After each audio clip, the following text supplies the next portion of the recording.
Buenas tardes, qué gusto tenerlos nuevamente por aquí. Gracias por estar conectados aquí a tiempo, a un taller más que tenemos preparados para ustedes. Hoy pues vamos a estar impartiendo un taller sobre este acto de comunicación que es el debate, ¿verdad? Yo creo que si aquí hay jóvenes, si hay personas interesadas en la participación política, creo que es súper importante saber cómo comunicarse, cómo trasladar esas ideas y una de esas estrategias, ¿verdad? Para poder comunicarse que se lleva en lo político es el debate. Nosotros siempre platicamos, ¿verdad? Que lastimosamente aquí en Guatemala quizá no tenemos los mejores ejemplos de un debate de cómo se tiene que llevar a cabo, pero el que no tengamos esos ejemplos no quiere decir que no sea necesario el saber cómo hacerlo, ¿verdad? Es importante conocer cómo hacerlo, cómo alguien se tiene que dirigir, cómo se tienen que discutir esas ideas, ¿verdad? Porque al final, si queremos mejorar la participación política de nuestro país o involucrarnos, pues tenemos que prepararnos con lo mejor que tenemos y poder llevar nuestras ideas con buenos argumentos, ¿verdad? Con argumentos de peso, sólidos, que sepamos qué es lo que estamos discutiendo, por qué lo estamos discutiendo, por qué lo proponemos, ¿verdad? Entonces, por eso es que pensamos súper importante poder tener un taller específico sobre el debate, así que les pedimos a todos que pongan ahí su mejor atención, ¿verdad? A esto, si ustedes tienen alguna duda, como siempre, ya saben que durante el taller ustedes pueden escribir sus dudas, sus preguntas, al chat privado de nuestra colega Mariafer. Aquí tiene su nombre, Mariafer, y dice GB. Entonces pueden dirigir todas sus preguntas, todas sus dudas y todas sus opiniones con ella. Al final nos vamos a tomar un tiempo para poder resolver. Como ya saben, nos gustaría poder resolver todas las dudas, pero no nos alcanza el tiempo, ¿verdad? Si no, nos quedamos aquí hasta las 10 de la noche. Pero vamos a tratar de resolver ahí la mayor cantidad de dudas que podamos. El día de hoy vamos a contar con la participación de 3 personas que nos van a estar ayudando en este taller, ¿verdad? Uno de ellos es Sebastián Morales, que es parte también de nuestro equipo de Guatemala Visible. Él es politólogo. También está por aquí acompañándonos Juan Carlos Ortega, él es economista. Y Enrique Galdames, que es politólogo. Ellos 3 pues ya tienen una experiencia de hace unos años atrás hablando sobre el debate y son fundadores también de una academia de debate. Entonces, creo que vamos a poder aprender bastante sobre esta dinámica, ¿verdad?, del debate. Eh, y pues les pedimos a todos que cualquier duda, cualquier comentario que tengan, ya saben que nos pueden escribir. Importante volverles a recordar que para poder tener su diploma es importante que ustedes participen mínimo en 4 talleres. Si ustedes tienen alguna otra duda fuera de las reuniones, nos pueden escribir ahí al correo de Federico Vázquez. Él les ha estado enviando los correos con la invitación del Zoom, ¿verdad? Y recordándoles cuándo hay taller. Y pues cualquier cosa también, pues aquí estamos para servirles. Ahorita vamos a tomar unos 5 minutos para contestar una evaluación, ¿verdad? La evaluación que hacemos al inicio, así que vamos a tomarnos unos 5 minutos para poderla responder. También ahí María Fernanda les va a estar compartiendo el link de asistencia. Es bien importante que se puedan registrar porque si no tenemos registro de su asistencia, no vamos a contarles como que hubieran participado en el taller. Entonces, súper importante que se registren. Entonces vamos a dar ahí unos 5 minutos para que resuelvan la evaluación.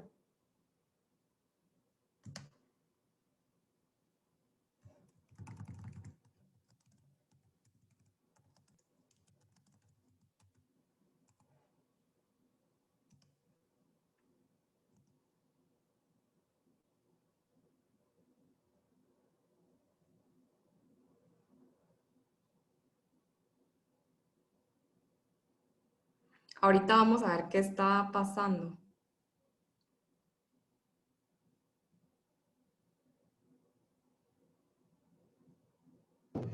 Ya pueden comenzar a responderla.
Bueno, ya pasaron esos 5 minutos. Vamos a dar un poquito más de tiempo ahí por si no han terminado de responder la evaluación. Pero para aprovechar el tiempo, vamos a empezar con este taller del debate, ¿verdad? Importante que podamos ver aquí qué es en realidad un debate, ¿verdad? Y qué no es, porque creo que hemos estado acostumbrados a ver debates que no son necesariamente un debate de ideas, sino que es más una pelea, ¿verdad? Y de sacar como interioridades de cada persona y al final, pues, eso no es precisamente un debate de ideas que lleve a la construcción de algo más. Entonces, ahí Maffer va a compartir nuevamente el link. Creo que están pidiendo el link de la evaluación, por favor, Maffer. Y pues los dejo con el uso de la palabra a Sebastián, Enrique y a Juan Carlos.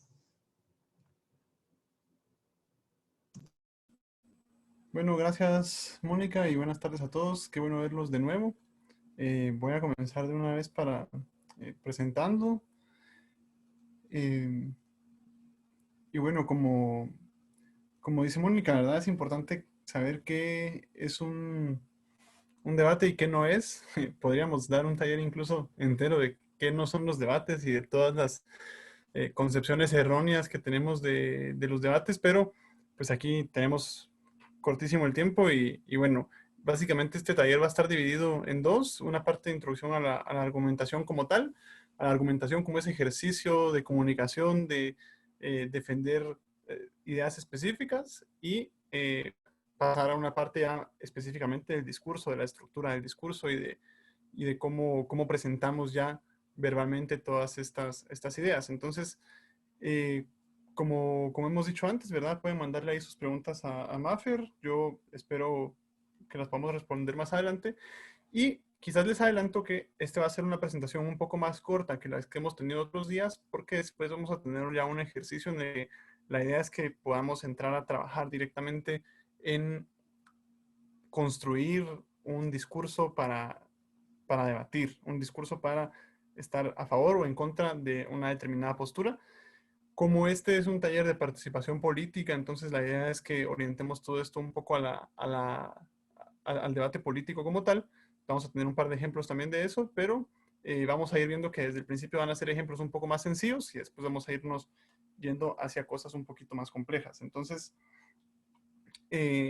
para empezar, ¿verdad? ¿Qué es un argumento? El argumento es el corazón del debate, ¿verdad? No hay debate sin argumentos. Si nosotros no somos capaces de elaborar argumentos, si no somos capaces de presentar un argumento como tal, no vamos a lograr un debate de verdad. Entonces, todo debate necesita fundamentarse en la argumentación.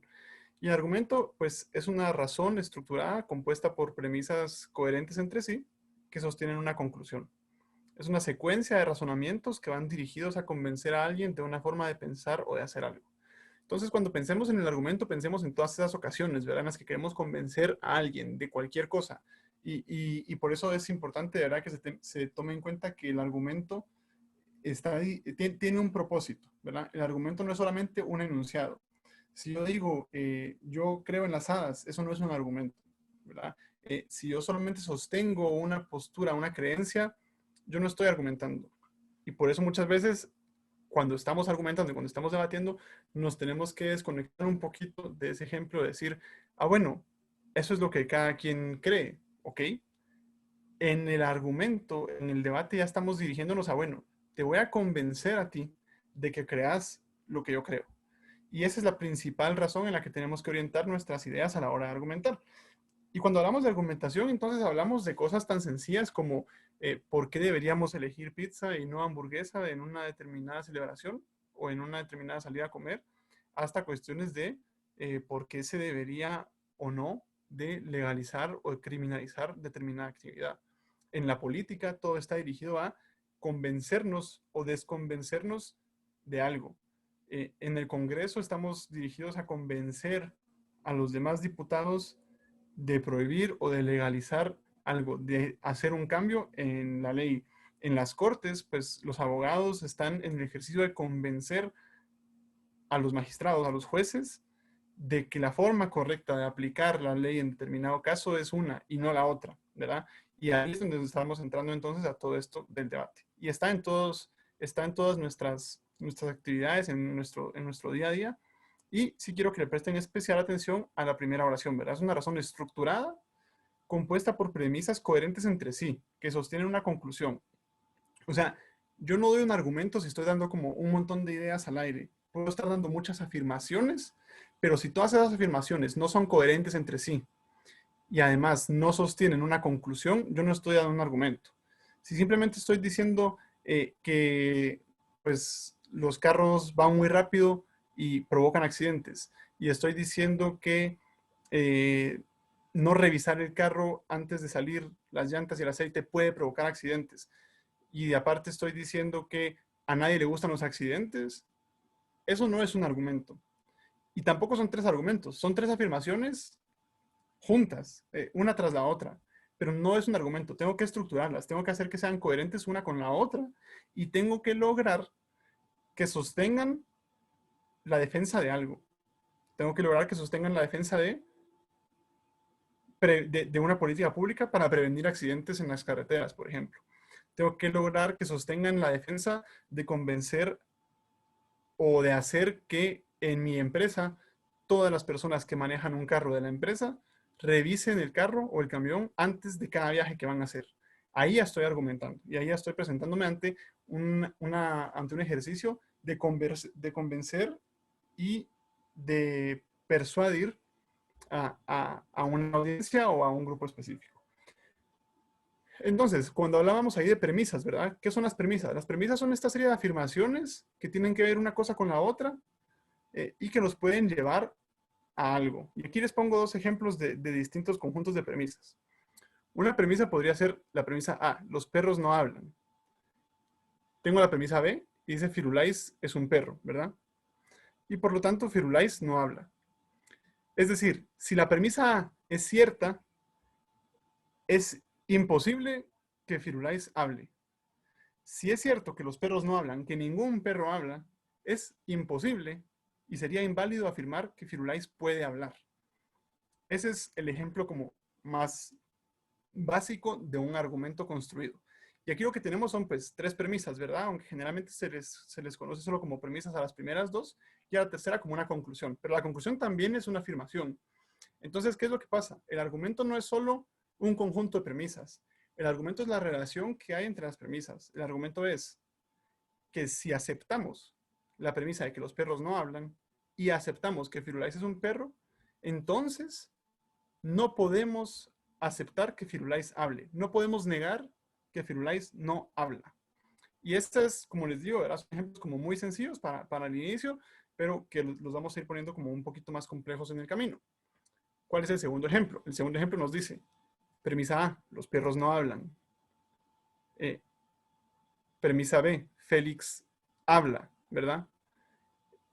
Y la conclusión es que Félix no es un perro. Es imposible que Félix hable.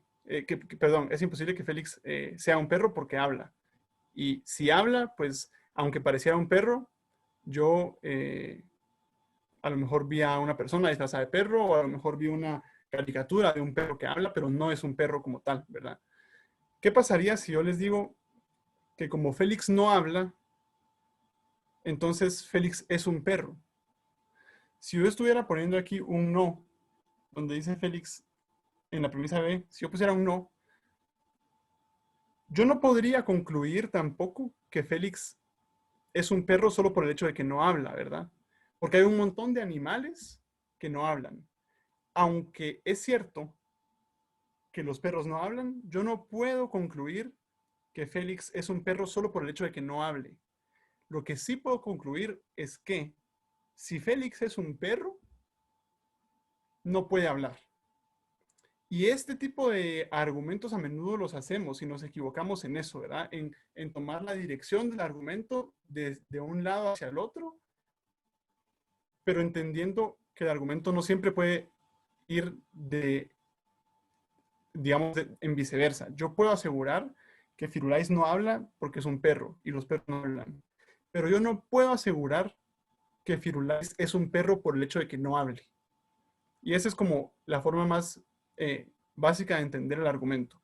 Yo puedo asegurar, por ejemplo, que los políticos ganan un salario, que todos los diputados del Congreso de Guatemala ganan un salario, y que por lo tanto, si Sebastián es diputado, Sebastián gana un salario. Lo que no puedo afirmar es el hecho de que Sebastián, por ganar un salario, sea un diputado. Parece muy sencillo, muy claro, pero a veces solemos confundirnos, solemos irnos en contrario a estas reglas y concluimos cuestiones incorrectas, ¿verdad? A menudo concluimos cuestiones incorrectas de partir de un ejemplo muy particular hacia lo general, cuando la regla general es la que nos debería de dar las características de lo particular. Bueno, y aquí entonces, al final, ¿verdad? ¿Qué es Félix? ¿Es un perro o no? Es un gato, pero resulta que sí habla. Solo lo pongo ahí como me gusta ponerlo para relacionar un poquito todas estas ideas, ¿verdad? ¿Es un gato de verdad? ¿Pueden los gatos hablar o no? Entonces, ¿qué es Félix? Es una caricatura, es un dibujo de un gato. Vamos a ejemplos más específicos entonces, ¿verdad? Aquí tenemos un ejemplo, dos ejemplos ya construidos. Primero, el Estado financia la salud y el tratamiento de enfermedades de las personas. Muchas personas se enferman como consecuencia de sus hábitos alimenticios.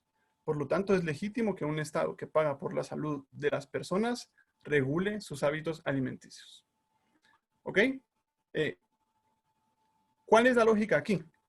Tengo la premisa 1, que es que el Estado financia la salud y el tratamiento de enfermedades de las personas. Podemos cuestionar o no esa afirmación. Esa premisa es cuestionable. Yo puedo decir, miren, eso no es cierto. El Estado no financia esas cosas. La verdad que no es real. Tenemos otra premisa que dice muchas personas se enferman como consecuencia de sus hábitos alimenticios.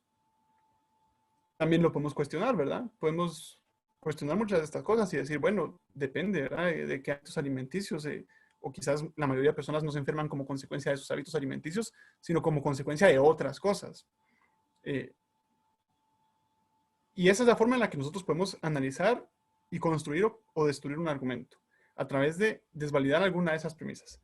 Pero el punto es que este argumento puede ser coherente, es decir, si es cierto que el Estado financia la salud y el tratamiento de enfermedades de las personas, y si es cierto que una de las principales causas de las enfermedades son los hábitos alimenticios, entonces el Estado debería, o es legítimo, que regule los hábitos alimenticios de las personas. ¿Por qué? Porque, bueno, y ahí entonces entramos en un debate sobre la legitimidad. ¿De dónde viene la legitimidad? ¿Será que el hecho de que le estén quitando dinero a toda la población a través de los impuestos para financiar un sistema de salud?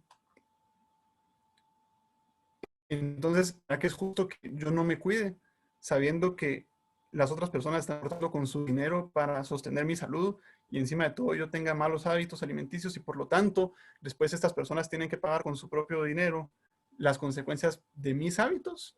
¿Verdad? Esa es la razón estructurada de este argumento. Ese es el ejemplo de este argumento. Por supuesto que el argumento es criticable y por supuesto que podemos cuestionar las tres premisas, ¿verdad? Podemos cuestionar la legitimidad, podemos cuestionar de dónde se origina la legitimidad de una política pública, podemos cuestionar el hecho de que el Estado financie la salud y el tratamiento de las personas, ¿verdad? El caso de Guatemala, por ejemplo, donde el Estado pues, no alcanza a financiar el tratamiento de muchas enfermedades o no alcanza a financiar el tratamiento de todos. O podemos también cuestionar que quizás los hábitos alimenticios no sean la principal causa de enfermedades que mandan a la gente a estos hospitales, por ejemplo, ¿verdad? No vamos a cuestionar algo tan evidente como que los hábitos alimenticios provocan una enfermedad. Eso no vale la pena que lo cuestionemos. Pero ahí es donde podemos ir haciendo este análisis. Tenemos un segundo ejemplo que dice, debemos elegir a Estados Unidos como país anfitrión del próximo mundial, porque es el país con mayor diversidad de nacionalidades y etnias, y esto permitiría que la mayor cantidad de equipos tengan una afición equitativa. Ok, y si se dan cuenta, este es un ejemplo que ya no es necesariamente de una política pública, digamos, como de Estado, pero es un ejemplo de decisiones que se tienen que tomar. Si estamos en la asamblea de la FIFA, eso al final es política y se toman este tipo de decisiones. ¿Qué es lo que nos dice este argumento? Bueno, nos está dando una afirmación que nos dice que debemos elegir a Estados Unidos como país anfitrión del próximo mundial. Esa afirmación encuentra su equivalente en el ejemplo anterior, en la parte que dice, por lo tanto, es legítimo que un Estado que paga por la salud de las personas regule sus hábitos alimenticios. ¿Cuál es la similitud? Ambas son la conclusión. La diferencia es que en el primer argumento la conclusión está al final. Nos da dos premisas y nos dice, bueno, si aceptamos estas dos premisas, la conclusión es válida. Ahora, en el segundo ejemplo tenemos primero la conclusión y nos dice, debemos elegir a Estados Unidos como país anfitrión del próximo mundial. ¿Por qué? Porque es el país con mayor diversidad de nacionalidades y etnias. ¿Y eso qué tiene que ver? Bueno, pues que en el mundial lo que queremos es que la mayor cantidad de equipos tengan una afición equitativa. Y como en Estados Unidos es donde más gente hay de todos los países, yo me aseguro de que va a ser igual o va a ser más equitativo para el equipo o va a ser tan equitativo para la selección de México como para la selección de Italia, recibir a sus aficionados. ¿Por qué? Pues porque en Estados Unidos hay muchos mexicanos y hay muchos italianos. Y entonces, y eso pasa con todos los países. Es el país con la mayor diversidad de nacionalidades. Puede que no sea así, ¿verdad? Yo, como les digo siempre, eso es cuestionable, pero si fuera así, si eso es cierto, entonces lo más conveniente sería elegir a Estados Unidos como país anfitrión del próximo mundial. Esa es la idea de argumentar con esta estructura. Entonces, ¿cómo funcionan los argumentos? ¿Cuál es la estructura del argumento? El argumento generalmente se compone de al menos estas tres partes. Esta es la estructura básica del argumento. Un argumento que no tiene una de estas tres partes no está completo. No es un argumento del todo. ¿Y cuáles son estas tres partes? La afirmación, el razonamiento y la evidencia. Ya antes habíamos mencionado pues, que hay premisas, ¿verdad? ok, ahora no solo son premisas. Cada una de estas es una premisa. La afirmación es una premisa. El razonamiento es una premisa. Y la evidencia es otra premisa. El punto es que son premisas con distintas funciones en el argumento. La afirmación, ¿qué nos dice la afirmación? Pues la afirmación es de lo que yo quiero convencer a las personas, de lo que yo quiero convencer a la audiencia. La afirmación es eso que yo estoy defendiendo. En el caso anterior, la afirmación es Estados Unidos debería ser el próximo, deberíamos elegir a Estados Unidos como el próximo anfitrión del mundial. O en el caso de la salud pública, la afirmación es legítimo que el Estado regule los hábitos alimenticios de las personas. Esa es la afirmación, eso que yo quiero, esa cosa que yo quiero, de la que quiero convencer o la que quiero demostrar. ¿Qué es el razonamiento? El razonamiento es una segunda premisa y ojo, no tienen que estar siempre en este orden, ¿verdad? El orden puede variar muchísimo. Lo más recomendable es que la afirmación no esté en medio, pues que al menos esté siempre al principio o al final, pero el orden de los argumentos, de las premisas no es lo más importante acá.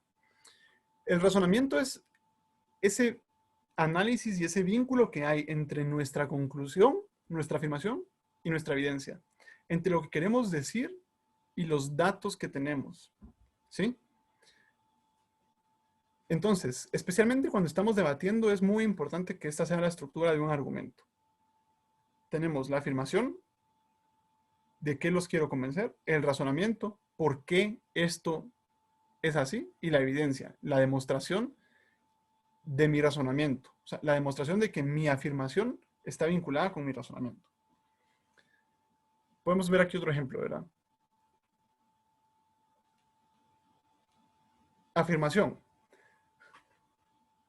Dado que las series influyen en los jóvenes y promueven las actividades delictivas, se debe censurar el éxito de los criminales en las series de televisión. ¿Ok? ¿Qué estoy promoviendo aquí? ¿De qué estoy queriendo convencer a la audiencia? Estoy queriendo convencer a mi audiencia de que se censure el éxito de los criminales en las series de televisión. Razonamiento 1. Y ojo, ¿verdad? Aquí puse dos razonamientos. O sea, podemos tener varios razonamientos dentro de un mismo argumento. Razonamiento 1. Las series de televisión son muy populares. Casi todos los jóvenes ven series hoy en día, ¿verdad? Y esa es una premisa que es fácil de aceptar. Ya sea que las vean por el cable, por Netflix, por televisión abierta, que si las bajan de internet. No tengo que demostrar tanto eso, pero es fácil aceptar que casi todos los jóvenes ven series. Estas series influyen mucho en el pensamiento y comportamiento de los jóvenes, poniendo temas, vestuarios e ideas de moda. ¿Ok? Esa es la otra parte, digamos, del razonamiento donde yo digo, bueno, no solo es popular entre los jóvenes ver series, sino que influye en la actitud de los jóvenes el cómo ven las series, ¿verdad? Sus vestuarios, los temas, las ideas. Razonamiento 2. Las series de televisión sobre narcotraficantes, la mafia o políticos corruptos, y aquí puedo dar varios ejemplos, ¿verdad? Incluso uno para cada uno, películas también, ¿verdad? Muestran a estos criminales como personas exitosas, agradables y ejemplares, ¿verdad? Incluso a veces son el personaje principal de la serie, son el héroe de la serie, ¿verdad? Incluso nos muestran como un lado benevolente de ellos. Hacen que sea agradable para la audiencia, para los jóvenes, ver a estos personajes que son delincuentes. Evidencia. Bueno, tengo dos evidencias aquí. Una es la serie de Dallas en los años 70, que puso de moda el vestuario y los carros de esos personajes, ¿verdad? Las actitudes que se proyectan. O la serie de Narcos hoy en día, ¿verdad? Que es de las más populares en Netflix, que promueve a Pablo Escobar como un héroe. Entonces aquí, esta evidencia respalda el hecho de que las series influyen en los jóvenes. Y si yo acepto que las series influyen en los jóvenes, puedo aceptar que hay un riesgo en que ellos cambien su comportamiento o su actitud respecto a este comportamiento criminal, ¿verdad? Si yo acepto que las series influyen en los jóvenes y acepto que en las series estos personajes son promovidos como personas de bien, entonces podemos concluir que están perjudicando y que algo bueno sería censurar el éxito de los criminales en televisión.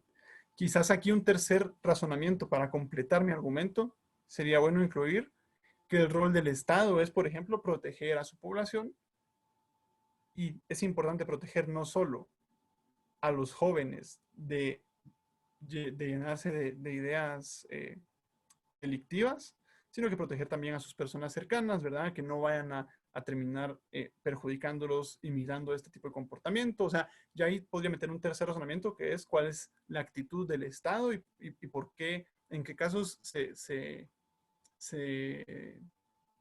defiende la censura.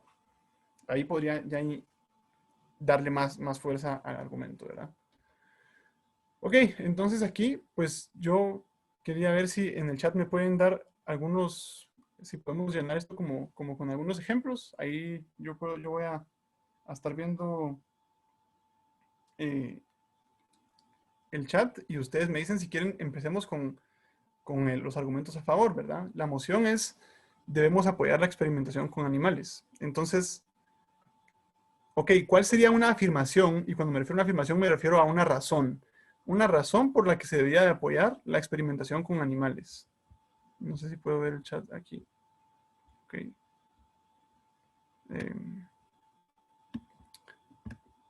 La pueden poner ahí en el chat abierto para que yo también las vea. Eh, empecemos con la afirmación. Una razón para apoyar la experimentación con animales. ¿Nadie se le ocurre alguna? No estoy pidiendo que estén a favor, ¿verdad? Solo estoy pidiendo que hagamos el ejercicio. Para buscar curas a enfermedades terminales, ¿ok? Los animales como ratones son abundantes y metabolismo es muy parecido al del ser humano, ¿ok? Ojo, ¿verdad? El hecho de que sean abundantes, entonces es más que nada un argumento en contra de prohibir la experimentación, ¿verdad? Ese es más un argumento de decir, si me dijeran que no apoyemos la experimentación, yo podría decir, no es un problema, no nos vamos a acabar los ratones por experimentar con ellos, ¿verdad? Son abundantes. Pero, pues ahí tenemos también otros ejemplos, ¿verdad? Obtener células madres, tienen similitud genética con los humanos, hay animales que tienen metabolismo parecido al nuestro, como los monos, ok, ya ahí vi un montón de ejemplos. Perdonen que no los use todos, ¿verdad? Pero entonces esa primera afirmación es una razón para apoyar la experimentación con animales, ¿ok? ¿Cuál es el razonamiento? Si yo tomo la afirmación de que los mamíferos, por ejemplo, los ratones y los monos, por ejemplo, son parecidos a los humanos, ¿verdad? Ese puede ser un razonamiento, pero tengo que concluir, tengo que hacer una afirmación un poquito más amplia, como habían dicho ahí, para curar enfermedades terminales. Dado que nos interesa curar estas enfermedades terminales, encontrar la cura a estas enfermedades que todavía no tenemos la cura y que podemos probarla antes de probarla en los humanos, en los animales, entonces nos interesa experimentar con los animales para probar la cura a estas enfermedades determinadas. El razonamiento podría ser, bueno, hay razones de peso para preferir experimentar antes en el animal que en el humano, ¿verdad? Un razonamiento podría ser, como habían dicho ahí, hay abundantes animales, no se van a extinguir, ¿verdad? Podría ser también que pues, nuestra ética está orientada más hacia el ser humano y los animales siempre han sido tratados no al igual que los humanos, sino que, o sea, los usamos para nuestra productividad, los usamos para nuestro bienestar, comemos animales, los usamos para nuestro trabajo, ¿verdad? El caballo, el buey, todo lo demás, la vaca y demás cosas. Entonces, ahí ya voy dando un razonamiento. Y la evidencia serían precisamente estos ejemplos, ¿verdad? Incluso podría dar ejemplos de enfermedades, de curas de enfermedades que precisamente se han logrado desarrollar gracias a la experimentación en animal. Entonces yo podría decir, bueno, gracias a la experimentación en los monos, se logró encontrar la cura a tal enfermedad. Gracias a la experimentación en los ratones, se logró encontrar qué anticuerpo es el que se genera para prevenir esta otra enfermedad. Cuestiones así, ¿verdad? Por cuestión de tiempo me voy a saltar la parte de en contra. Entonces pasamos ya ahora a la etapa del discurso. El discurso es, entonces, cómo presentamos todas estas ideas llamadas argumentos. Cómo presentamos la forma, la expresión en la que lo hacemos. Y el discurso es parte de la persuasión, ¿verdad? El argumento es de lo que yo quiero convencer a la persona. Y el discurso es el canal, la vía por la cual voy a tratar de convencer a la persona de mi postura, de hacer o no hacer algo, de pensar o no pensar de determinada forma. Eso es lo que yo quiero buscar, persuadir. Y voy a persuadir a través del discurso, de cómo yo voy desarrollando entonces estas ideas y de cómo las presento en forma, y ya no tanto en fondo. Entonces, el discurso tiene 4 partes: el exordio, la exposición y la argumentación. El exordio es la primera parte del discurso, y este ya no es tan popular en cuestiones como competitivas, pero en la política sigue siendo bastante usado. El exordio a menudo puede ser una pregunta, puede ser un dato impactante. El exordio es una frase corta con la que yo busco llamar la atención de la audiencia para después introducir el resto de las ideas de mi discurso. Una pregunta, ¿verdad? Puede ser, ¿por qué con el tema de la experimentación con los animales, ¿verdad? ¿Por qué seguimos rechazando lo que nos ha traído hasta donde estamos hoy? ¿Verdad? Es una pregunta que a lo mejor no es la más persuasiva ahorita, pero la idea es eso. O puede ser un dato como bastante fuerte, ¿verdad? A menudo los datos fuertes e impactantes se usan como un buen exordio, por ejemplo, cuando se habla de algo que las personas están padeciendo. En la actualidad, un porcentaje X de personas vive en pobreza extrema en el mundo. Pero pobreza extrema es un concepto difícil de conceptualizar a veces, ¿verdad? Yo podría hacer mi exordio más llamativo diciendo, hoy en el mundo, tantos miles de habitantes viven con menos de $1 al día. Hoy en el mundo, una determinada cantidad de personas vive con menos de $1 al día. Y eso ya todos lo entienden muy rápidamente, ¿verdad? O sea, yo me pongo a pensar en qué es $1. 7 quetzales, casi 8. Eso es todo lo que tengo para un día. Eso llama la atención. Y eso me presenta una antesala al problema que voy a describir, ¿sí? Me presenta una introducción a lo que voy a desarrollar más adelante. Entonces luego precisamente tengo la exposición. Y la exposición es esa parte en la que yo voy desarrollando el contexto y presento cuáles son las ideas a las que yo me voy a referir. Presento cuál es el problema, ¿verdad? Si yo estaba dando un dato como el de la pobreza extrema, ¿cuál es el problema? ¿Por qué hay pobreza? Doy el contexto, no solo de que viven con menos de $1 al día, sino que además es gente que está trabajando, no es gente que no está haciendo nada. Pero a pesar de que tienen un trabajo, no logran tener más de $1 al día para su consumo, para su subsistencia. En la argumentación yo voy a presentando todas estas ideas. En la exposición, perdón. Y luego tengo la parte argumentativa. Y en la argumentación, pues, ¿qué se hace? Literalmente lo que dije en los últimos minutos. Presentar ya los argumentos, la afirmación, el razonamiento, la evidencia, las razones para sostener mi postura. Y por último tengo una conclusión. En la conclusión, lo que se espera que haga es que yo haga una síntesis de lo que dije, pero que esa síntesis siempre me conduzca a persuadir. Que la síntesis no me lleve a seguir dudando, a seguir pensando, no. O sea, está bien, y está bien que uno como persona tenga una actitud crítica y no convencerse a la primera, eso está muy bien, pero cuando soy la audiencia, cuando yo soy la persona que están convenciendo, yo no quiero decir a las personas, bueno, quédense pensando en esto, reflexionen hoy. No, yo quiero convencer a las personas lo más inmediato posible. Entonces esa síntesis tiene que ser una recopilación, pero no un resumen, sino un análisis de lo que se dijo, de cuáles fueron las ideas principales y de cómo se presentaron. Aquí está toda la parte del contenido, se me había olvidado saltarme esta diapositiva, pero bueno, aquí está, ¿verdad? Frases, saludos, ¿verdad? Motivos, en el exordio, cuestiones que se me había olvidado mencionar justamente, que en el exordio a veces se usan frases de personas célebres, ¿verdad? Fulano de tal dijo esto una vez, ¿verdad? Alguien así siempre como bien reconocido. Abraham Lincoln, ¿verdad? No hay nadie que no quiera a Abraham Lincoln, entonces yo uso ese tipo de personajes como para, miren esta frase que dijo alguien con quien todos estamos de acuerdo, por ejemplo. Martin Luther King Jr., un héroe también en Estados Unidos. A nivel latinoamericano, pues hay un montón de ejemplos más, ¿verdad? El doctor Mariano Gálvez dijo tal cosa, ¿verdad? Mahatma Gandhi.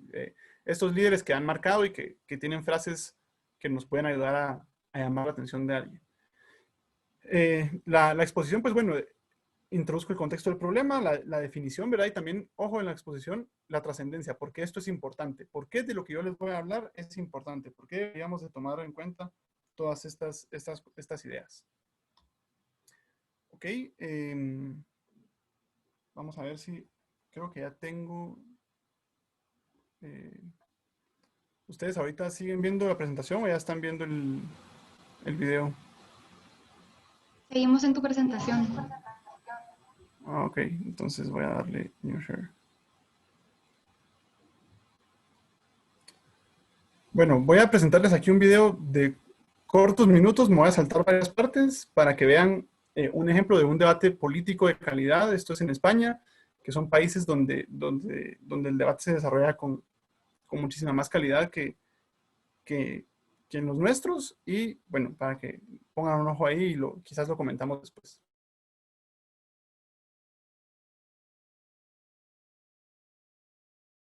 Bueno, decía que la Constitución, que es el tope que se pone muchas veces para abordar el problema territorial, no puede ser una cárcel de pueblos.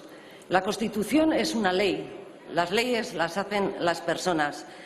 La Constitución no tiene un halo sagrado que la hace inamovible y que sea inmutable a través de los tiempos. Como toda ley, debe adecuarse a de la sociedad. Y bueno, voy a darle la razón, creo que lo ha dicho, que no es solamente es ganar la investidura, naturalmente que no. Se trata de mucho más que eso. Se trata de saber cómo se va a impedir a lo largo de toda la legislatura que la derecha nos lleve atrás 40 años. A eso es a lo que hay que hacerle frente. Y para ello es verdad que este país necesita de grandes dosis de pedagogía antifascista, porque el franquismo ha cincelado durante muchos años demasiados absolutismos mentales. Pedagogía antifascista necesaria que habrá que ir modelando mediante el diálogo, utilizando las palabras adecuadas y no las que se inflaman con odio y con venganza. Pedagogía antifascista que mediante hechos y actitudes ayude a derribar tabús y supuestas realidades que se han ido construyendo a lo largo de las últimas décadas. Espero que así sea. Gracias. Gracias, señora Izpurua.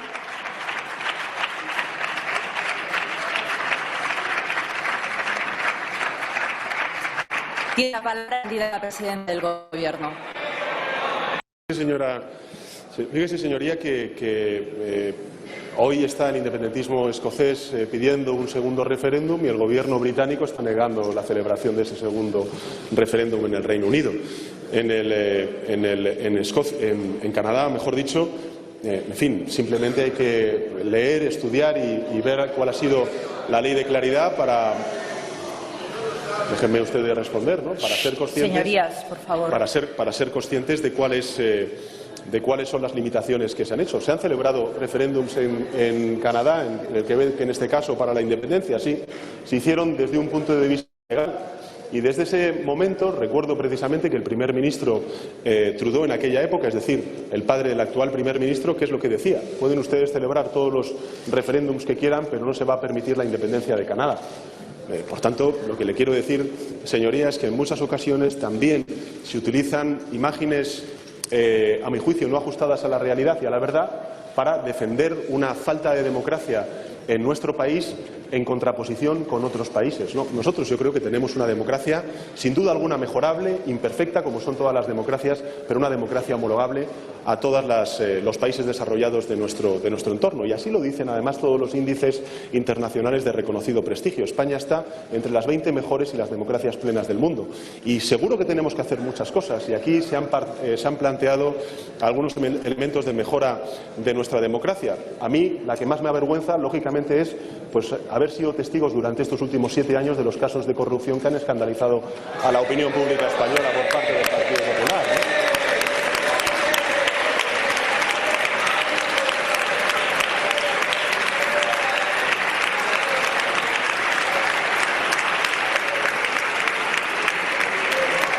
Señorías, Pues hay muchos señorías, Hay mucho que hacer en regeneración democrática, pero, insisto, si uno mira esos índices, si uno mira también y evalúa desde un punto de vista objetivo los índices y los niveles de autogobierno que tienen Señorías, por favor, no me obliguen a empezar a llamarlos por su nombre.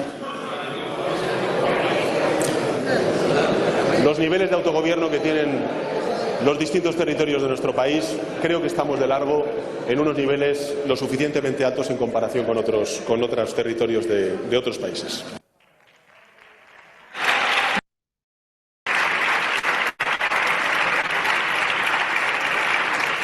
Señor Casado. Señora presidenta, en virtud del artículo 103 del reglamento de la Cámara, usted debía haber llamado al orden a la portavoz de Bildu cuando ha vertido descalificaciones y conceptos injuriosos a las instituciones del Estado.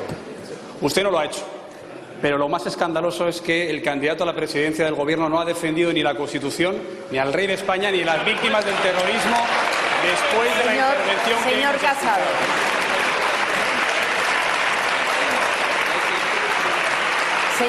Mire, señora presidenta, acabo de escuchar la intervención más nauseabunda que he oído jamás en este hemiciclo. Señor Casado, no Y tiene un turno de intervención. Por las 850 víctimas del terrorismo que hay en España, por la Constitución, es inaceptable que el presidente del Gobierno en funciones hable de un valladar contra la derecha sin acusar a los herederos de ETA de sus crímenes. Señor Casado, no tiene un turno de intervención. Es infame lo que hemos vivido.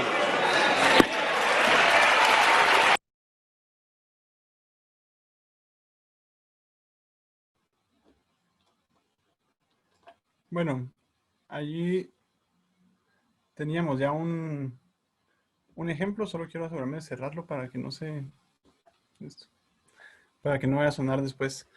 Es un ejemplo, ¿verdad?, de la política, de cómo se hace este debate político parlamentario. Obviamente hay debates ya como los electorales. En los debates electorales es normal, digamos, es un poquito más normal que se den estas cuestiones como las descalificaciones personales, como las críticas hacia otra persona, que obviamente no es lo ideal a la hora de querer construir una política pública, pero como en el debate electoral lo que se busca es elegir a la persona más adecuada, entonces sí es válido que se haga este tipo de descalificaciones o de críticas ya hacia el personaje. En la política pública y en general en cuestiones como estos debates, que era un debate sobre el típico dilema, el eterno dilema catalán, ¿verdad? Y la independencia en Cataluña y todo eso, si se dan cuenta, ya hay cuestiones más como, bueno, lo que se necesita es una pedagogía de determinado tipo. Y dicen, bueno, sí, pero es que el punto es que aunque se dé una pedagogía, eso no implica ser antifascista, no implica aceptar la independencia de Cataluña y cuestiones así. Solo puse un poquito porque pues era nada más a manera de ejemplo. El debate es bastante largo y los debates del Congreso Español son muy buenos, los pueden ver ahí en YouTube, están muchísimos. El Parlamento inglés tiene excelentes y además muy divertidos debates también. El Congreso estadounidense también. En América Latina, pues yo creería que los más interesantes se dan en el sur, en Chile, en Argentina.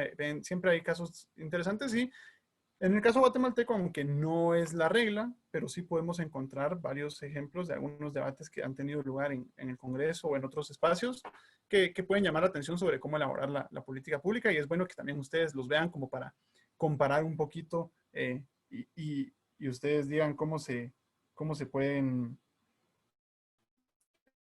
ver qué nos hace falta, qué deberíamos de mejorar. Para finalizar entonces, y algo que ya vimos un poco ahorita, ¿verdad? El estilo.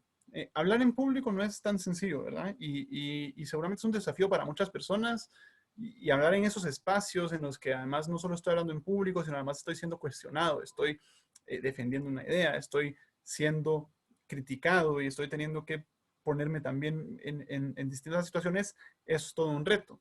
Entonces aquí, lamentablemente no le puedo dar tanto tiempo a esto porque pues igual estamos en Zoom, ¿verdad? Y es difícil practicar todas estas cosas de manera digital, pero los debates siguen siendo en línea, la discusión se sigue dando, muchas sesiones de distintos congresos de varios países se han dado en línea igual, o sea, es importante igual poder tener un buen estilo a la hora de argumentar.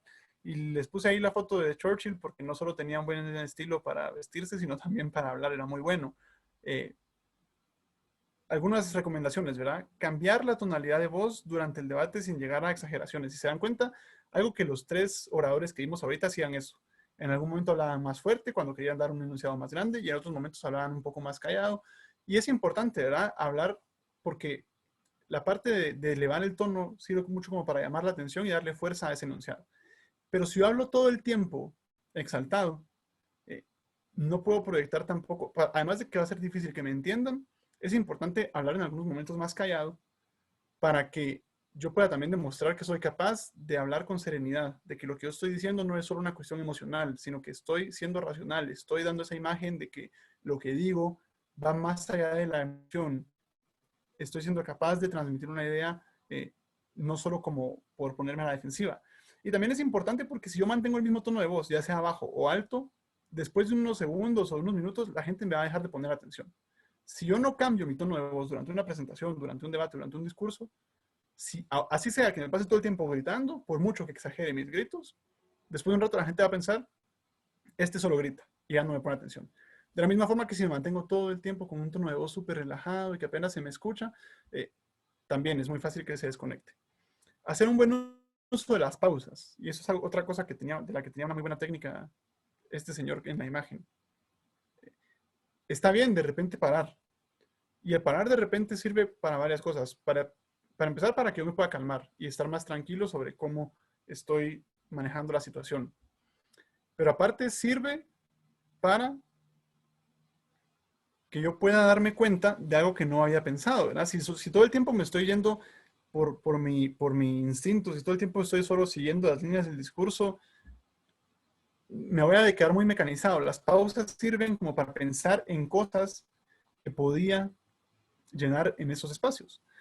Y también sirven incluso para llamar la atención. Si yo de repente estoy hablando de una cuestión súper emocionante y me quedo callado, como pasa en este debate, puedo provocar que la gente empiece a aplaudir, puedo provocar que haya un poco más de entusiasmo, o puedo provocar también un poco de reflexión. O sea, el silencio dice mucho.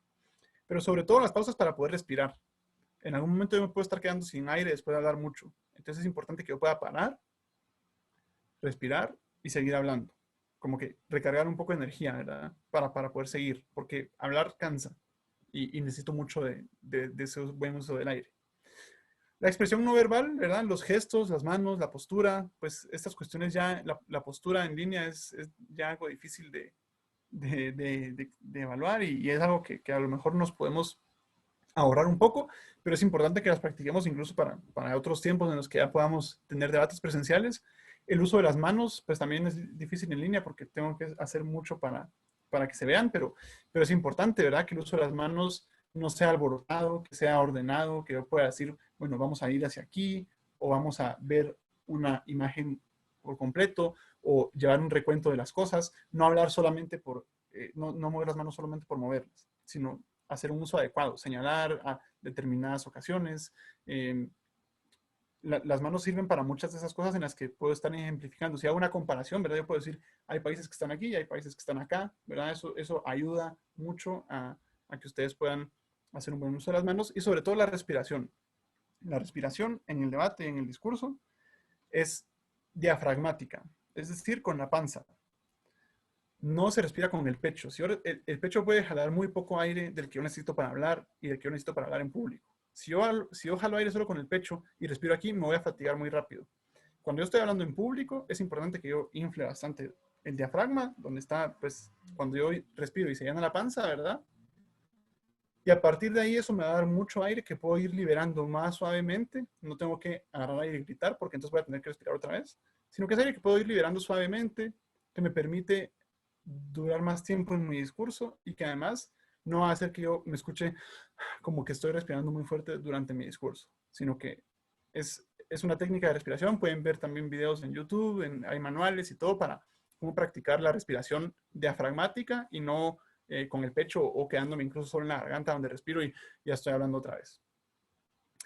Entonces, bueno, llegamos a la parte práctica. Este taller, a diferencia de los anteriores, pues sí queremos que sea, digamos, que la dinámica sea un poquito más extendida. Entonces, quiero ver cuántos participantes somos. Híjole, no me salen. Aquí están, 82. Bueno, menos algunos de nosotros. Entonces, nos vamos a dividir en 4 grupos. Ups, dejé de compartir. Nos vamos a dividir en 4 grupos y vamos a tener 2 grupos a favor y 2 en contra, ¿verdad? Nosotros ahí les vamos a asignar cuál es la postura de su grupo ya una vez se hayan creado. No la eligen ustedes, ¿verdad? Porque si no, qué fácil. Y vamos a debatir sobre esto. ¿Se debería nacionalizar la energía eléctrica? Entonces, yo les voy a mandar una hoja en este momento para que la puedan usar como guía y nosotros vamos a estar con ustedes en los grupos para ayudarlos a resolver dudas. Nosotros no les vamos a construir por completo su caso, pero vamos a estar ahí ayudándolos a resolver dudas para que, otra vez me salí de aquí. Solo quiero...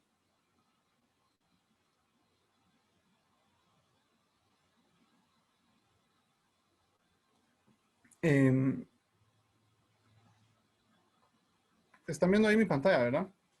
Sí, ok. Listo. Les vamos a mandar esta hoja para que ustedes la utilicen como referencia, respondan a las preguntas que están ahí y en función de eso construir sus principales argumentos a favor o en contra de esta política pública. La idea es que presenten un discurso de 7 minutos máximo, no más de 7, puede ser menos, no pasa nada. Entonces, ahí le voy a pedir a Randy apoyo para que creemos las salas. Vamos a estar Juan Carlos, Enrique y Mafer y yo ayudándolos. Y ya en cada grupo se les va a dar la hoja dependiendo de si están, para que la utilicen dependiendo de si están a favor o en contra. La idea es que respondan a esas preguntas, construyan un caso y a partir de ese caso construyan un discurso también con los elementos que habíamos mencionado.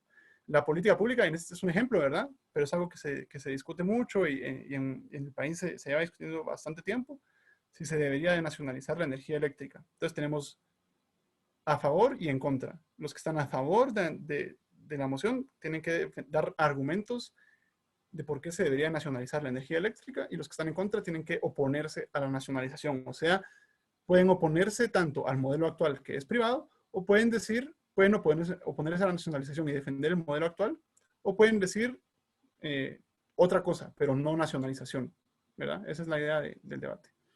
Entonces, Randy, si nos puedes mandar a los rooms. Bueno, yo creo que ya estamos casi todos de regreso. Entonces, si quieren, comenzamos. Tenemos 2 a favor y 2 en contra. No sé si ya tienen claro quién va a ser el representante de los equipos a favor y en contra.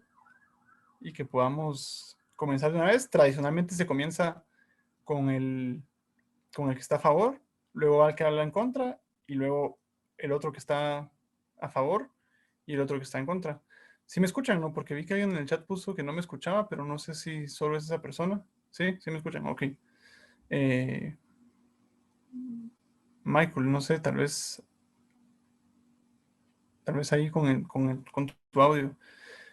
Entonces, bueno, equipo a favor. Equipo 1, ¿quién se anima a dar el primer discurso?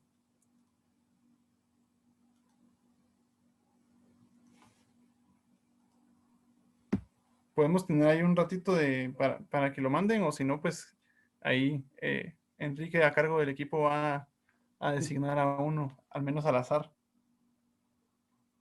Le puedo proyectar en pantalla lo que construimos para que le ayude ahí un poco como Ajá, guía. qué mal. A ver si se anima alguien ahí. ¿No? Va. Kelvin, tal vez. ¿Te animas a dar el discurso?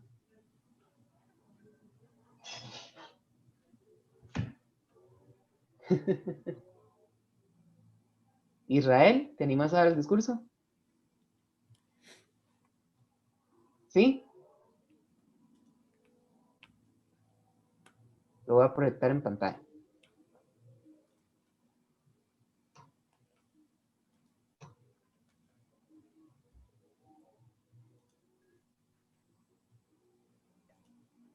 pueden escuchar? Se te escucha un poco bajo.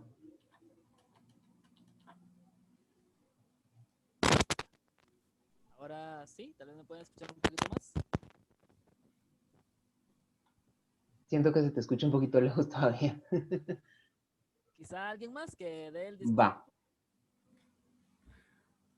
Bueno, No si hay- no, arranquemos con equipo en contra en lo que los demás deciden. Esto generalmente es primero la a favor, pero podemos arrancar con el equipo en contra de... Equipo 4 ya tiene voluntario. Ok, equipo 4 entonces. A ver, Napoleón.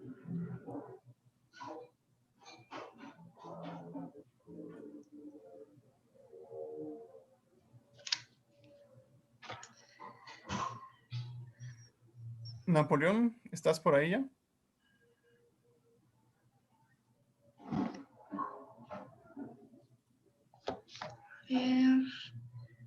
Solo va a enviar que pueda prenderse el micrófono.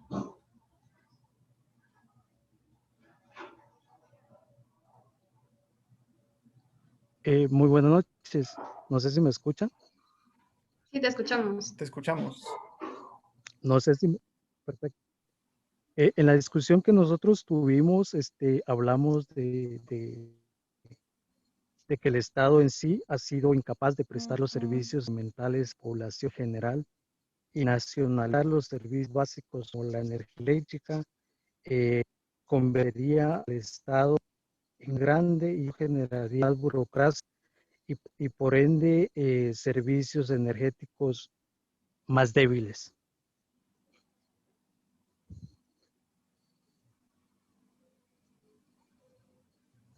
Entonces nosotros hablamos de replantear el modelo para poder quitar los monopolios que hasta hoy se tienen en la distribución del mismo servicio energético. Esto incluye mejorar las tarifas energéticas a los usuarios finales para que realmente la población pague por un servicio justo y de calidad, tanto en lo urbano como rural, e igualmente desde el mismo sector responsable de la generación, del transporte y la distribución, apostarle a que los servicios que le lleguen a la población sean de calidad. Con esto, si nosotros nacionalizamos la energía eléctrica, el Estado va a ser capaz de llegar al resto de comunidades del país y ser competitivos para poder atraer inversiones y generar más economía desde local. El formato que actualmente tenemos en Guatemala debe de replantearse con los diversos sectores, si es posible, generando nuevas condiciones para cambiar lo que hoy por hoy está exigiendo ciertos sectores en la nacionalización. Por ejemplo, ciertos grupos y segmentos de la población piden su nacionalización o consecuencia de una mala atención al usuario final. Entonces nosotros lo que planteamos es mejorar este modelo y hacerlo eficiente al servicio de la población y que igualmente genere más posibilidades de empleo, atracción, inversiones y bienestar al pueblo conjunto de Guatemala. Muchas gracias.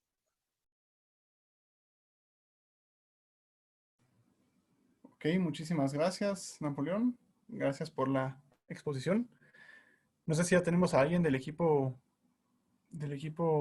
a favor que quiera exponer entonces tanto sus argumentos como también si se animaran a debatir y a discutir lo que ya presentó Napoleón.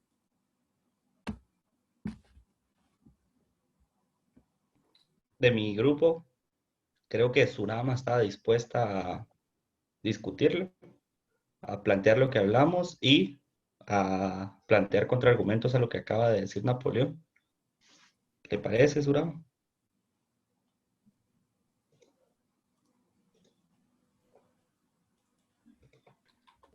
Sí, lo siento, no podía activar el micrófono. Nosotros colocamos que lo que queremos solucionar es la falta de acceso y el costo alto de la energía eléctrica. El problema soluciona el acceso a la energía eléctrica en el área rural e informar a las comunidades. ¿Cómo muestra su existencia? Bueno, a través del censo realizado en el 2018, y a través del costo que vienen las facturas eléctricas, las facturas de las familias. ¿Cuál es su causa? Que las empresas de distribución de energía quieren generar utilidades y en ende no tienen interés de llegar a las comunidades donde no les generaría ganancias de igual manera. ¿Por qué es importante, urgente y necesario solucionarlo?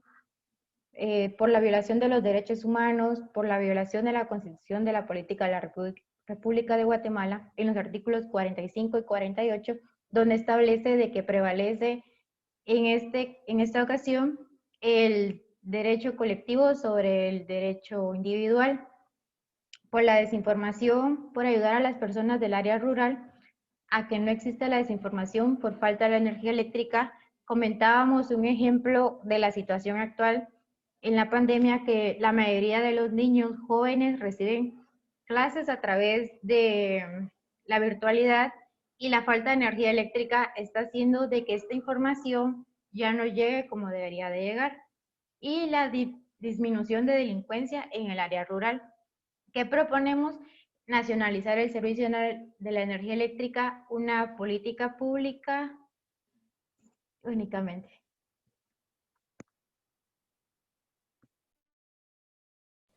Mil gracias, Surama, muchas gracias por la intervención. Entonces, ahorita para refutar a ese discurso, tenemos del equipo número 2, Álvaro. No sé si estás por aquí aún. No te encuentro. Ah, sí, ya te vi. Ya te di permiso para que actives tu micrófono. ¿Me escuchan? ¿Me escuchan? Te escuchamos, sí. Ahí está. Desconfianza y burocracia. Son dos palabras que se nos vienen a la mente usualmente al escuchar acerca del Estado o del gobierno. Muchos de nosotros tenemos desconfianza en el gobierno debido a la corrupción, con muchos casos que hemos oído por los últimos años, y nacionalizar el servicio eléctrico sería darle una tarea más a este Estado del cual todos desconfiamos. El Estado también carece de innovación, por lo que este servicio, esta industria eléctrica requiere mucha innovación, más en esta época en la cual estamos buscando energías alternativas a los combustibles fósiles y dañar en lo menos al medio ambiente. La segunda palabra que se nos venía a la mente es burocracia. La burocracia hace más complicado todos los procesos. No me dejarán mentir las personas mayores que anteriormente el servicio de telefonía estaba a cargo de Telgua. Uno le costaba demasiado obtener una línea telefónica. En cambio, ahora, al estar privatizado, es todo más accesible para muchas personas, siendo Guatemala uno de los países con los por habitante se tiene 1.3 teléfonos. Esto es un aumento considerable de los tiempos de Telgua, donde el Estado poseía una mala administración, a el tiempo actual. Por lo cual, el servicio de energía eléctrico debe permanecer con la legislación que se posee actualmente. Gracias.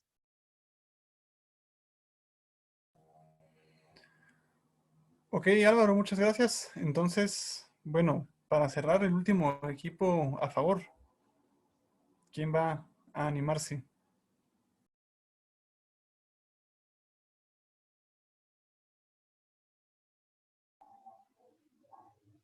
Bueno, si nadie se anima, puedo un poco yo leer ahí qué fue lo que construimos. Va, perfecto. El equipo 1 entonces está a favor de la nacionalización de la electricidad, principalmente porque el problema que queremos solucionar es el poco acceso a electricidad para personas con bajos recursos que el modelo actual nos ofrece. ¿En dónde podemos ver este problema? Primero podemos ver que en estadísticas que demuestran que hay poblaciones sin acceso. Hay territorios en los que 2.62% de las poblaciones que habitan ahí no tienen acceso de acuerdo a informes elaborados por CEPAL, y vemos que hay lugares de mucha conflictividad también en la costa sur que experimentan bloqueos, protestas, precisamente por la falta de este servicio para sus poblaciones. Entonces, precisamente ahí es donde podemos ver la evidencia de la existencia de este problema. ¿Qué es lo que causa este problema que nosotros estamos tratando de resolver? Y es el modelo privado de la energía eléctrica. ¿Por qué? Porque en el modelo privado de la energía eléctrica hay un incentivo por parte de las empresas a lucrar al momento de prestar este servicio. Entonces no van a ofrecer este servicio al costo mínimo, sino que van a agregarle una tarifa para obtener una ganancia económica por parte de este y ofrecerlo más caro de lo que le ofrecería el Estado. Por lo tanto, las empresas cometen abusos en contra de los habitantes de la población, dándoles tarifas más altas de lo que pueden pagar. Y esto lo podemos ver fijándonos, por ejemplo, en el ingreso per cápita a nivel del interior, que muchas veces es mínimo y que no alcanza para cubrir esos costos de, por ejemplo, una necesidad básica que sería la electricidad, y de muchos sectores en los cuales las personas se dedican a una ocupación de agricultura, que principalmente tiene una función de subsistencia y con poca ganancia al momento de vender estos productos que las personas del área rural agricultoras generan. Entonces ahí tenemos personas con poco ingreso y un incentivo por parte de las empresas a lucrar, que les van a dar este servicio a un costo más alto. Entonces, ¿por qué es urgente solucionar este problema? Porque en el siglo XXI la electricidad es una necesidad básica. ¿Qué no hacemos en el siglo XXI que no implique utilizar un aparato o algún tipo de recurso eléctrico? La luz en la que utilizamos en la noche, el celular, las computadoras a través de las cuales estamos conectados ahorita, por ejemplo, a este curso. Y entonces, por lo tanto, al ser una necesidad básica, debería ser accesible a todo mundo. Entonces, nuestra propuesta es nacionalizar la electricidad. ¿Quién lo hará? Las empresas municipales. Y aquí un poco refutamos el argumento de burocratización que nos daba el otro equipo, que precisamente porque este estado burocrático va a dar este servicio, el servicio no va a llegar. Bueno, pues haciéndolo a través de las empresas municipales es que podemos resolver ese problema de la burocratización. ¿Por qué? Porque la burocratización sucede principalmente porque se carga con mucho trabajo a ciertas instituciones. Si diluimos el trabajo a nivel municipal, va a ser menos trabajo o va a ser una menor población a la cual estas entidades gubernamentales van a tener que prestar este servicio, no a nivel, por ejemplo, de un ministerio que tendría que preocuparse de cubrir a nivel nacional un gran trabajo, sino que a nivel territorial de municipio es mucho más fácil, y entonces resolvemos ese problema de la burocratización y que generamos más cercanía entre la autoridad gubernamental y la población. Entonces, ¿por qué es un buen plan para finalizar? Porque quien administra es el Estado y, como ya mencionamos, no hay un incentivo a lucrar por parte de este, y por lo tanto las tarifas serían a costo mínimo, únicamente para cubrir los costos operacionales de este servicio, y se resolvería el problema de acceso a la electricidad por parte de las personas de bajos recursos. En el siglo XXI, el acceso a la electricidad es un tema muy importante, una necesidad básica, importante de resolver, y por lo tanto el grupo número 1 está muy orgulloso de defender la nacionalización de la electricidad. Buenísimo, gracias, Quique. Entonces, para ir cerrando la jornada, le voy a pedir a Juan Carlos que dé un poco de retroalimentación, de comentarios sobre los discursos que escuchamos, que expusieron. Y bueno, ya más adelante vamos a pasar al cierre. Entonces, recuérdense siempre de marcar su asistencia, y también le voy a pedir a Maffer que mientras Juanca está dando la retroalimentación, si podemos también compartir el enlace para la prueba número 2. Bueno, Muchas veces, pues les voy a dar unas visiones un poco generales para no quedarnos mucho tiempo en todo, pero muchas veces lo que nos pasa, y creo que mi grupo podrá estar de acuerdo, no sé qué habrá pasado en los demás, es que tenemos mucha información sobre un tema y dentro de un discurso a veces queremos empezar a hablar y darle vueltas a toda la información que existe sobre el tema y todas las alternativas que existen y todas las políticas públicas y todos los problemas y todas las soluciones. Y hay muchas cosas que se podrían incluir dentro del discurso, pero una característica especial del discurso político que es importante es que tenemos que ser un poco enfocados con lo que vamos a hablar. Por eso todo lo que les mencionamos aquí de, bueno, escoger una problemática específica, los problemas generales y la importancia de esa problemática específica en sí, una solución específica que aborde justamente ese problema y los beneficios de esa política. Y entonces tenemos que ser súper claros con esos y darnos cuenta que más allá de intentar justificar todos los puntos tan técnicos muchas veces de una política pública, lo que nosotros queremos es convencer y ser un poco más persuasivos. Sí, con lógica, con argumentación y no dejando de lado la evidencia, pero enfocándonos mucho. Entonces, dentro de nuestra discusión, al menos en la de mi grupo, le dábamos muchas vueltas a diferentes puntos de la problemática, de diferentes problemas que existen, de diferentes soluciones que se pueden dar. Y entonces hay que salirnos un poco de eso y darnos cuenta de que dentro del debate político lo que necesitamos es un problema y una solución. Y eso fue lo que me fue gustando un poco más, que ya están logrando identificar ustedes dentro de sus discursos. Y ya vi más dentro de los discursos. Porque si uno ve a alguien que no tiene este entrenamiento en debate político, les va a decir, bueno, es que hay un millón de alternativas, hay un millón de problemas y hay un millón de cosas que considerar. Y entonces esa habilidad en sí de separar lo importante de lo que no es importante es lo que me gusta más. Vi dos formas en las que pudieron hacer este discurso, si no se dieron cuenta. La forma en que lo hizo Álvaro, creo que fue, del grupo de Sebas, fue un poquito más artística, por decirlo así. Nos dio un exordio, nos dio unos argumentos, pues nos dio los argumentos de una forma un poquito más emocional, y otras personas que se apegaron mucho se apagaron mucho más a la estructura que nosotros les dimos, que no está mal. Y esa es otra cosa importante que tienen que tomar en cuenta. Ninguna estructura dentro del debate político está mal en sí. Deben de usar ustedes, o deben de tener la confianza de utilizar ustedes lo que les sirva. Y si les sirve específicamente esta estructura y la tienen que hacer así paso a paso, haciéndose en voz alta las preguntas que nosotros ponemos dentro de la hoja, pues se puede hacer así y no existe ningún problema. No hay ningún problema con que su discurso sea en ese orden y no sea tan artístico, digamos, con el exordio específicamente que mencionaba Álvaro. Mientras nosotros generamos habilidades y nosotros practicamos esas habilidades, podemos ir haciendo discursos un poquito más artísticos, que suenen así como Churchill, literalmente.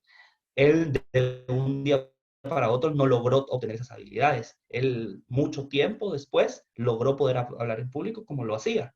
Entonces, primero, siempre enfóquense en esa estructura, en qué es lo que ustedes tienen que decir y darlo claramente.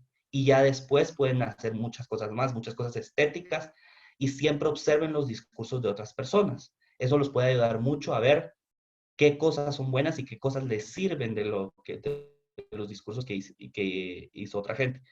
Por ejemplo, ahí les doy un ejemplo de Churchill que tanto nos gusta a todos. Él planeaba todos sus discursos y planeaba las pausas para pensar. Él quería hacer como que si su discurso fuera improvisado. Entonces él planeaba parar, pensar, ver a la pared, ver al aire y decir así como, sí, estas ideas están viniendo a mí en este momento. Entonces esas son cosas que ustedes ya pueden ir incorporando después con el tiempo. Y aparte de eso, otra cosa que vi y que me parece importante mencionar es que también cuiden su tiempo y cuiden el tiempo que están dando a cada cosa en específico.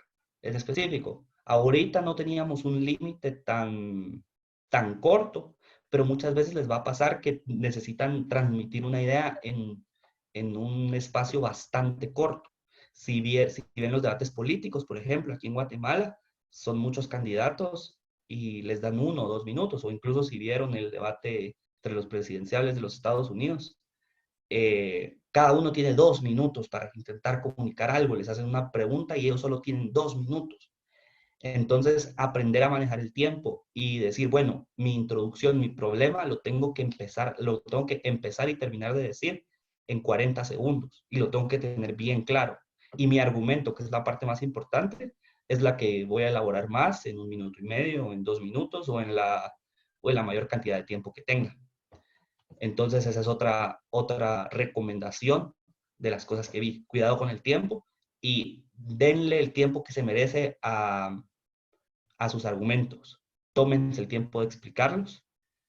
Y pues nada, con esta metodología creo que cualquier problema que tienen, si siguen estas preguntas paso a paso, cualquier política pública que tengan, perdón, pueden generar un discurso que convenza lo suficiente para poder venderlo en un ámbito político de forma más efectiva.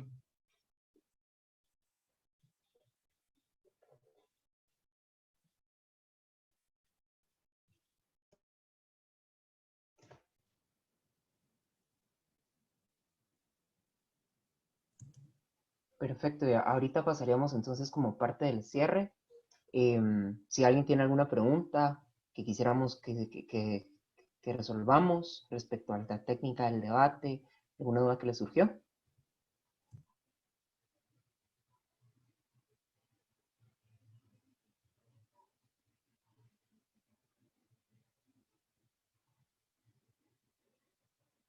Pueden ponerla por el chat o abrir su micrófono. Gracias, Quique. Te vamos a empezar a hacer algunas preguntas de las que nos estuvieron mandando al chat. Entonces, tal vez ahí, si le doy la palabra a Mónica para que te haga las respectivas consultas.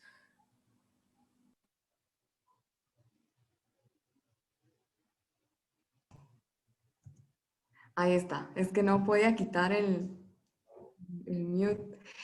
Perdón. Bueno, sí. Una de las preguntas, si quieres te las voy a hacer. Son 3 preguntas, ¿verdad? Y ya tú ahí las puedes estructurar para responderlas. Preguntaban qué no se debe hacer en un debate, ¿verdad? Porque comúnmente, pues, hemos visto aquí muchos ejemplos, ¿verdad? Entonces, tal vez a veces hay un poco de confusión sobre qué no se debe hacer dentro de un debate, ¿verdad? También preguntaban qué tanto influye el lenguaje corporal en un debate. Y la otra pregunta era qué hacer, por ejemplo, si con la persona que se está debatiendo, esa persona pues se pone a gritar o se pone muy enojada, ¿verdad? ¿Qué hacer en ese momento como para poder manejar ese debate? Esas son algunas de las preguntas que tenemos, entonces dejo a Enrique para que nos pueda dar ahí su respuesta. Buenísimo, gracias Mónica. Bueno, respecto a la primera pregunta, ¿qué no hacer en un debate? Primero, en un debate es importante tener claro que lo que estamos discutiendo es una discusión en torno a ideas. Y entonces lo que tendríamos que atacar o abordar es la debilidad detrás de las ideas de lo que nuestro oponente está presentando. Entonces, importante no hacer en un debate, no hacer alusión de manera personal a nuestro oponente, ¿ok? Vamos a atacar sus ideas, no atacar su persona, ¿ok? Entonces, tener claro esa diferencia. No hacer alusión a características de su identidad, a características personales que él pueda tener, a características de su contexto, de su vida, cosas muy propias de la identidad y de la persona como tal, ¿verdad? Lo que queremos es demostrar alguna falla dentro de su lógica, no atacar a esta persona como tal. Segundo, importante no hacer dentro de un debate, no falsear la realidad. No meter dentro del debate cosas que no van acorde a lo que conocemos como la realidad funciona o tratar de llenar algún vacío con datos falsos o o que no correspondan a lo que la investigación, la academia, la estadística, los estudios nos dicen. ¿Okay? Entonces eso es importante también no hacerlo, porque probablemente después de que se termine el debate, más en el ámbito político ahora, va a ser un debate que va a pasar al análisis de fact-checking, por ejemplo, y de otras análisis posteriormente que cuando quede grabado el debate, otras personas van a ver. Entonces eso sería lo primero, que pone en riesgo su reputación. Y lo segundo, por un tema de honestidad intelectual también, o sea, la razón principal no tendría que ser porque me cachen, sino porque está mal falsear esa realidad, ¿verdad? Entonces esas dos cosas, no hacer alusión personal a nuestro contrincante ni falsear la realidad. Luego nos mencionaban el lenguaje corporal, si el lenguaje corporal influye en un debate, y sí influye. Es importante que ustedes, pues ahorita como mencionaba Sebastián, no es tan claro el impacto que el lenguaje corporal puede tener porque estamos en línea, pero a nivel presencial sí tiene una influencia bastante grande. El lenguaje corporal sirve primero para el tema de llamar la atención de su audiencia, ¿ok? Entonces, el debate puede ser, o el discurso que ustedes estén dando puede ser más llamativo al momento de que ustedes estén utilizando su lenguaje corporal y a través de él puedan hacer énfasis en sus puntos o dirigir la atención de la audiencia. Por ejemplo, cuando yo menciono 1, 2, 3, para que quede más claro, ese tipo de cosas el lenguaje corporal puede ayudar. Otra cosa, y eso tiene mucho que ver con el uso de las manos, pero también temas de lenguaje corporal como la postura que yo estoy utilizando, la seguridad que yo transmito a las personas que me están escuchando, también es una parte importante del impacto que va a tener.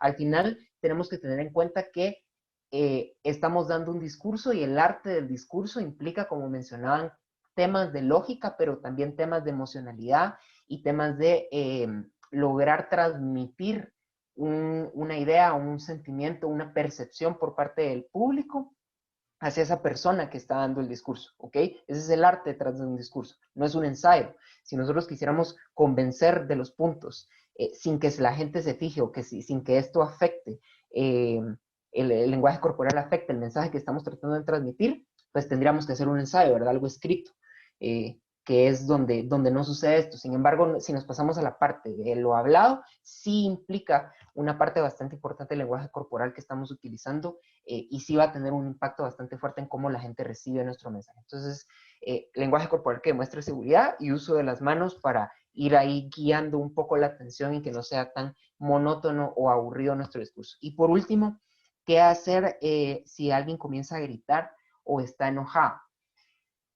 La primera sugerencia que yo daría es tratar de mantener la ecodiscusión de nuestra parte lo más calmada posible.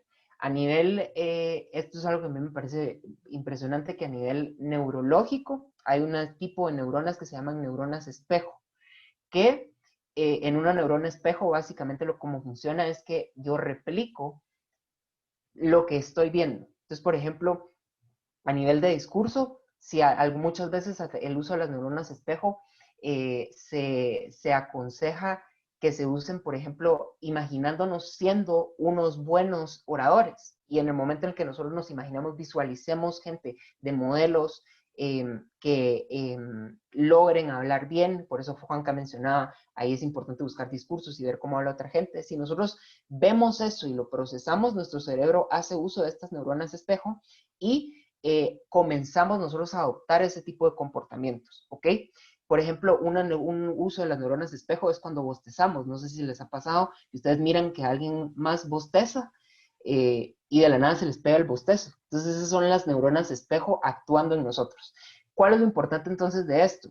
Que si en un momento de la discusión se pierde el control por parte de nuestro contrincante y comienza a gritar, comienza a enojarse, si nosotros elevamos el nivel y nos ponemos a su lado en tono, en gestos, en lenguaje corporal, la discusión necesariamente va a terminar en una pelea. Si nosotros mantenemos nuestro lenguaje corporal, nuestro tono, nuestro comportamiento abajo y de forma calmada, muy probablemente logramos regresar a nuestro contrincante a esa discusión. Y eso sería entonces lo que yo diría, que mantenernos calmados y tratar de guiar la discusión siempre en términos de lenguaje corporal, tono y demás, de la forma más tranquila posible para que nuestro contrincante regrese.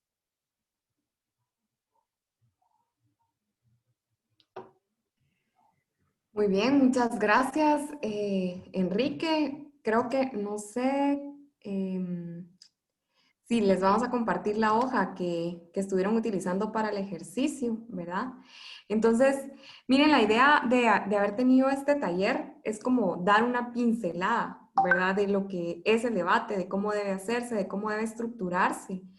Obviamente, para lograr perfeccionar la técnica del debate es mucha práctica, ¿verdad? Incluso por eso aquí los jóvenes que nos acompañaron dando este taller tienen ahí su academia del debate, ¿verdad? No basta solamente con una sesión, ¿verdad? Es algo que se tiene que practicar constantemente. Seguro hoy a los grupos que estuvieron ahí trabajando, les han de haber quedado algunas dudas de cómo estructurar el argumento. Solo con el argumento y estructurar bien un argumento lleva tiempo, ¿verdad? De estar practicando para poder tener bien armado un argumento. Entonces, la idea de esto es como dejar una pincelada, ¿verdad? Para que aquellas personas de los que están aquí participando, si quieren adentrarse más al mundo de debate, pues puedan investigar más, ver más de lo que se está haciendo, ¿verdad? Para que puedan aprender muchísimo más.